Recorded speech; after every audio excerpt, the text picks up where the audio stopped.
Heróis da Fé. 20 homens extraordinários que incendiaram o mundo. De autoria de Orlando Boyer.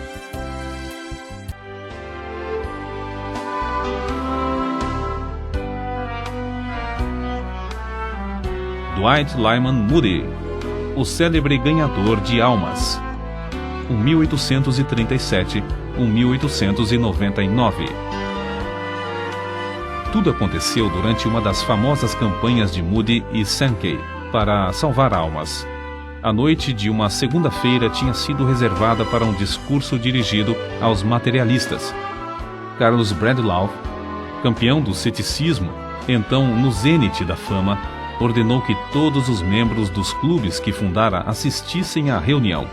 Assim, cerca de 5.000 homens, resolvidos a dominar o culto, entraram e ocuparam todos os bancos. Moody pregou sobre o texto: a rocha deles não é como a nossa rocha, sendo os nossos próprios inimigos os juízes. Deuteronômio, capítulo 32, versículo 31. Eis os detalhes desse interessante episódio, relatado em sua biografia. Com uma rajada de incidentes relevantes e comoventes de suas experiências com pessoas presas ao leito de morte, Moody deixou que os homens julgassem por si mesmos quem tinha melhor alicerce sobre o qual deviam basear sua fé e esperança. Sem querer, muitos dos assistentes tinham lágrimas nos olhos.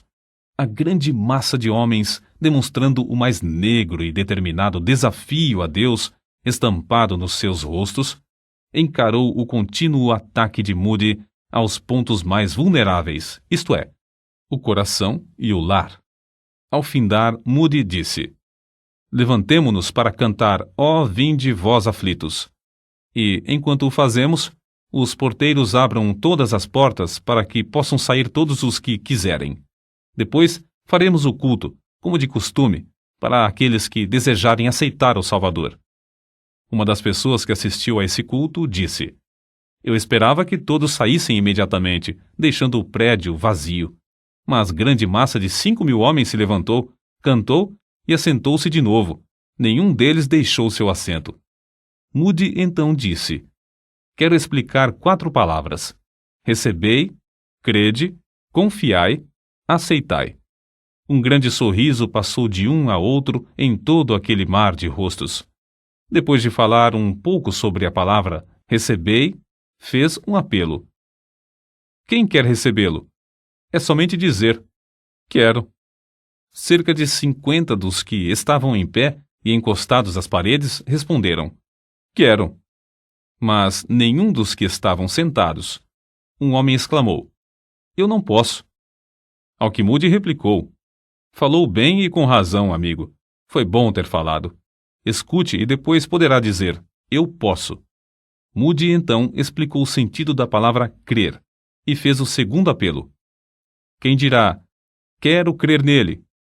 De novo, alguns dos homens que estavam em pé responderam, aceitando, mas um dos dirigentes de um clube bradou: eu não quero. Moody, vencido pela ternura e compaixão, respondeu com voz quebrantada: todos os homens que estão aqui esta noite têm de dizer: eu quero ou eu não quero. Então, levou todos a considerarem a história do filho pródigo, dizendo: a batalha é sobre o querer, só sobre o querer. Quando o filho pródigo disse: levantar-me-ei, a luta havia sido ganha, porque alcançara o domínio sobre a sua própria vontade. É com referência a este ponto que depende tudo hoje. Senhores, tendes aí em vosso meio o vosso campeão, o amigo que disse: eu não quero. Desejo que todos aqui, que acreditam que esse campeão tem razão, levantem-se e sigam o seu exemplo, dizendo: eu não quero. Todos ficaram quietos. Houve grande silêncio até que, por fim, Moody interrompeu dizendo: graças a Deus, ninguém disse eu não quero. Agora quem dirá eu quero? Instantaneamente, parece que o Espírito Santo tomou conta do grande auditório de inimigos de Jesus Cristo, e cerca de 500 homens puseram-se de pé, as lágrimas rolando pelas faces e gritando: eu quero, eu quero! Clamaram até que todo o ambiente se transformou. A batalha foi ganha. O culto terminou sem demora, para que se começasse a obra entre aqueles que estavam desejosos de salvação. Em 8 dias, cerca de 2.000 foram transferidos das fileiras do inimigo para o exército do Senhor, pela rendição da vontade. Os anos que se seguiram provaram a firmeza da obra, pois os clubes nunca se ergueram. Deus, na sua misericórdia e poder, os aniquilou por seu evangelho. Um total de 500.000 preciosas almas ganhas para Cristo é o cálculo da colheita que Deus fez por intermédio de seu humilde servo, Dwight Lyman Moody. R.A. Torrey, que o conheceu intimamente, considerava-o com razão o maior homem do século XIX, isto é, o homem mais usado por Deus para ganhar almas. Não é exagero dizer que, hoje em dia, muitas décadas depois de sua morte, os crentes se referem ao seu nome mais do que a qualquer outro nome depois dos tempos dos apóstolos. Que ninguém julgue, contudo, que Dwight Lyman Moody era grande em si mesmo ou que tinha oportunidades que os demais não têm. Seus antepassados eram apenas lavradores que viveram por 7 gerações, ou 200 anos, no Vale do Connecticut, nos Estados Unidos. Dwight nasceu a 5 de fevereiro de 1837, de pais pobres, o 6º entre 9 filhos. Quando era ainda pequeno, seu pai faleceu, e os credores tomaram conta do que ficou, deixando a família destituída de tudo, até da lenha para aquecer a casa em tempo de intenso frio. Não há história que comova e inspire tanto quanto a daqueles anos de luta da viúva, mãe de Dwight. Poucos meses depois da morte de seu marido, nasceram-lhe gêmeos, e o filho mais velho tinha apenas 12 anos. O conselho de todos os parentes foi que ela entregasse a prole para outros criarem. Mas com invencível coragem e santa dedicação a seus filhos, ela conseguiu criar todos os 9 no próprio lar. Guarda-se ainda, como tesouro precioso, sua Bíblia com as palavras de Jeremias capítulo 49, versículo 11, sublinhadas. Deixa os teus órfãos, eu os conservarei em vida, e confiem em mim, tuas viúvas. Pode-se esperar outra coisa a não ser que os filhos ficassem ligados à mãe e que crescessem para se tornarem homens e mulheres que conhecessem o mesmo Deus que ela conhecia?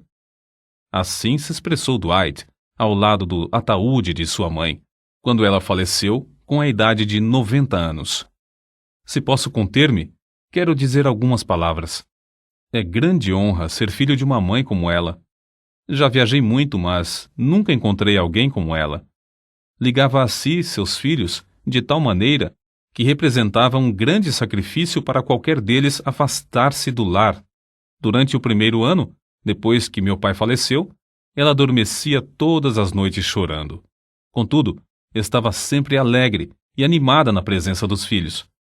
As saudades serviam para chegá-la mais perto de Deus. Muitas vezes eu me acordava e ela estava orando, às vezes chorando. Não posso expressar a metade do que desejo dizer. Aquele rosto, como é querido!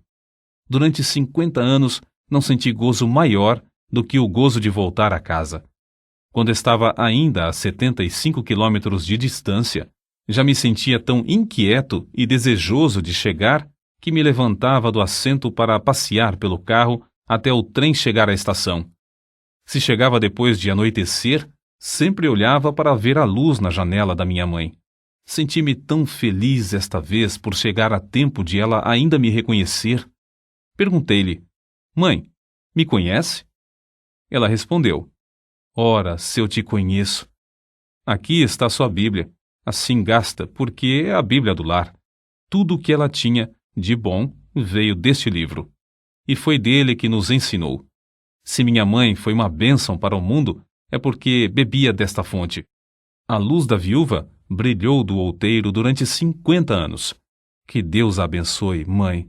Ainda a amamos. Adeus, por um pouco, mãe. Ao contemplar o êxito de Dwight Lyman Moody, somos constrangidos a acrescentar: quem pode calcular as possibilidades de um filho criado num lar onde os pais amam sinceramente ao Pai Celestial, a ponto de chamar diariamente todos os filhos para escutarem a sua voz na leitura da Bíblia e reverentemente clamarem a ele em oração. Todos os filhos da viúva Moody assistiam aos cultos nos domingos e levavam merenda para passar o dia inteiro na igreja. Tinham de ouvir 2 prolongados sermões e, no intervalo, assistir à escola dominical. Dwight, depois de trabalhar a semana inteira, achava que sua mãe exigia demais, obrigando-o a assistir aos sermões, os quais não compreendia. Mas, por fim, chegou a ser agradecido a essa boa mãe pela dedicação nesse sentido. Com a idade de 17 anos, Moody saiu de casa para trabalhar na cidade de Boston, onde achou emprego na sapataria de um tio seu. Continuou a assistir aos cultos, mas ainda não era salvo. Notai bem os que vos dedicais à obra de ganhar almas. Não foi num culto que Dwight Moody foi levado ao Salvador. Seu professor de escola dominical, Eduardo Kimball, conta: resolvi falar-lhe acerca de Cristo e de sua alma. Vacilei um pouco em entrar na sapataria. Não queria embaraçar o moço durante as horas de serviço. Por fim, entrei, resolvido a falar sem mais demora.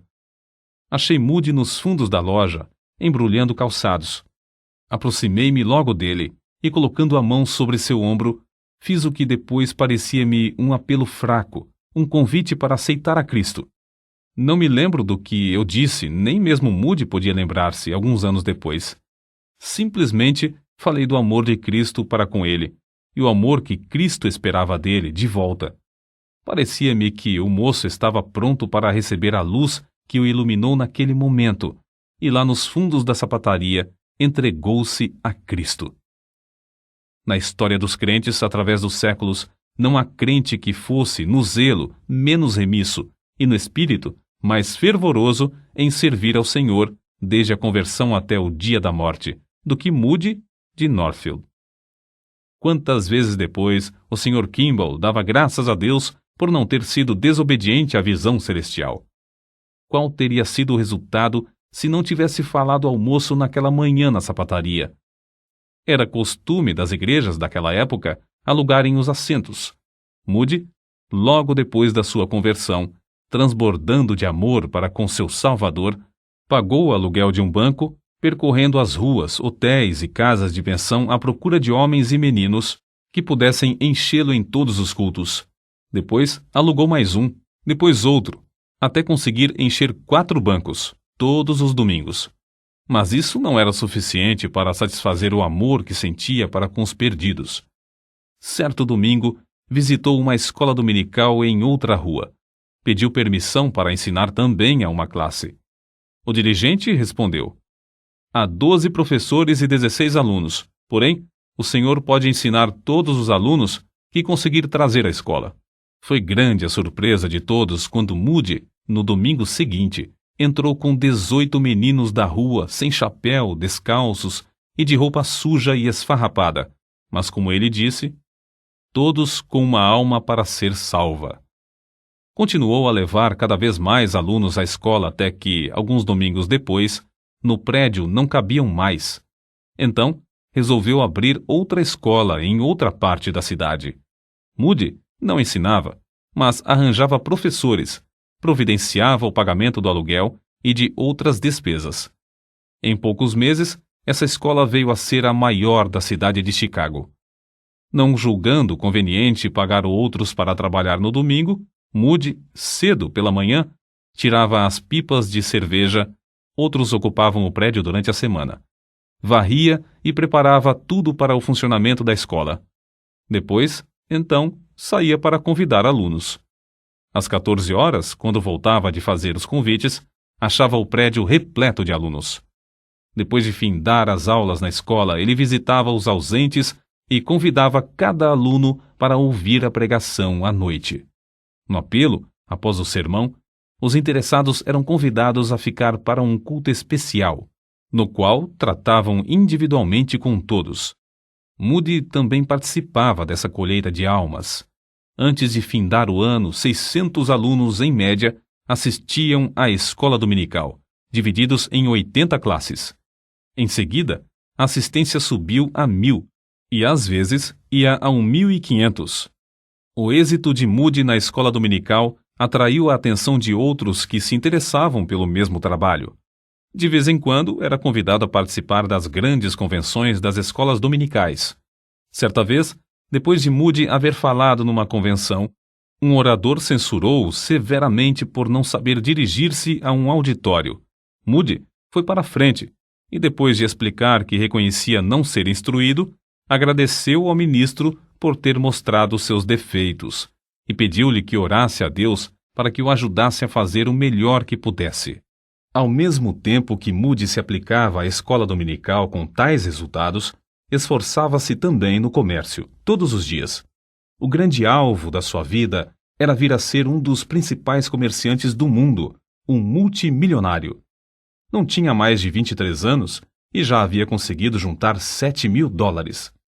Mas seu Salvador tinha um plano ainda mais nobre para seu servo. Certo dia, um dos professores da escola dominical entrou na sapataria onde Moody negociava. Informou de que estava tuberculoso e que, desenganado pelo médico, resolvera voltar para Nova York e aguardar a morte. Confessou-se muito perturbado, não porque tinha de morrer, mas porque até então não conseguira levar ao Salvador nenhuma das moças da sua classe de escola dominical. Moody, profundamente comovido, sugeriu que visitassem juntos as moças em suas casas, uma por uma. Ao visitarem uma, o professor falou-lhe seriamente acerca da salvação da sua alma. A moça deixou seu espírito leviano e começou a chorar, entregando-se ao Salvador. Todas as outras moças que foram visitadas naquele dia fizeram o mesmo. Passados 10 dias, o professor foi novamente à sapataria. Com grande gozo informou a Moody que todas as moças se haviam entregado a Cristo. Resolveram então convidar todas para um culto de oração e despedida na véspera da partida do professor para Nova York. Todos se ajoelharam e Moody, depois de fazer uma oração, estava para se levantar quando uma das moças começou também a orar. Todos oraram, suplicando a Deus em favor do professor. Ao sair, Moody suplicou: "Ó Deus, permite-me morrer antes de perder a bênção que recebi hoje aqui." Moody, mais tarde, confessou: "Eu não sabia o preço que tinha de pagar como o resultado de haver participado na evangelização individual das moças. Perdi todo o jeito de negociar. Não tinha mais interesse no comércio. Experimentara um outro mundo e não mais queria ganhar dinheiro. Oh, delícia há de levar uma alma das trevas deste mundo à gloriosa luz e liberdade do Evangelho."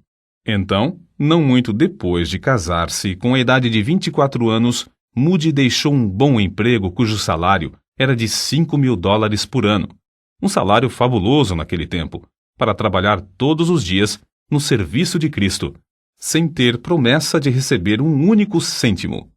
Depois de tomar essa resolução, apressou-se a ir à firma B.F. Jacobs e Companhia, onde, muito comovido, anunciou: "Já resolvi empregar todo o meu tempo no serviço de Deus." "Como vai manter-se?" "Ora, Deus me suprirá de tudo, se Ele quiser que eu continue, e continuarei até ser obrigado a desistir." É muito interessante notar o que ele escreveu não muito depois, a seu irmão Samuel. "Caro irmão, as horas mais alegres que já experimentei na terra foram as que passei na obra da escola dominical. Samuel, arranja uma classe de moços perdidos, leva-os à escola dominical, pede a Deus sabedoria e instrui-os no caminho da vida eterna." Ao mesmo tempo em que Moody descrevia sua alegria, foi obrigado a deixar a pensão, a alimentar-se mais simplesmente e a dormir num dos bancos do salão. Acerca de seu desprendimento ao dinheiro, R.A. Torrey fez esta observação: "Ele, Moody, disse-me que, se tivesse aceitado lucros provenientes da venda dos inários por ele publicados, eles somariam $1 milhão. Porém, Moody recusou-se a tocar naquele dinheiro, embora por direito fosse seu. Numa certa cidade visitada por Moody nos últimos dias de sua vida, estando eu em sua companhia, foi publicamente anunciado que ele não aceitaria qualquer recompensa por seus serviços. O fato era que ele quase não tinha outros meios de sustento, senão aquilo que recebia nas suas conferências. Todavia, não comentou o anúncio feito, mas saiu daquela cidade sem receber um centavo sequer pelo seu árduo trabalho. E parece-me que foi ele mesmo quem pagou sua conta no hotel onde se hospedara. A parte da biografia de Dwight Lyman Moody, que trata dos primeiros anos do seu ministério, está repleta de proezas feitas na carne. Mencionamos aqui apenas uma, isto é, o fato de Moody ter feito 200 visitas em um só dia. Ele mesmo, mais tarde, se referia àqueles anos como uma manifestação de zelo, mas sem entendimento, acrescentando: há, contudo, muito mais esperança para o homem com zelo e sem entendimento do que para o homem de entendimento sem zelo. Rompeu a tremenda guerra civil e Moody chegou com os primeiros soldados ao acampamento militar, onde armou uma grande tenda para os cultos. Depois, juntou dinheiro e levantou um templo onde dirigiu 1.500 cultos durante a guerra. Uma pessoa que o conhecia assim comentou sua ação.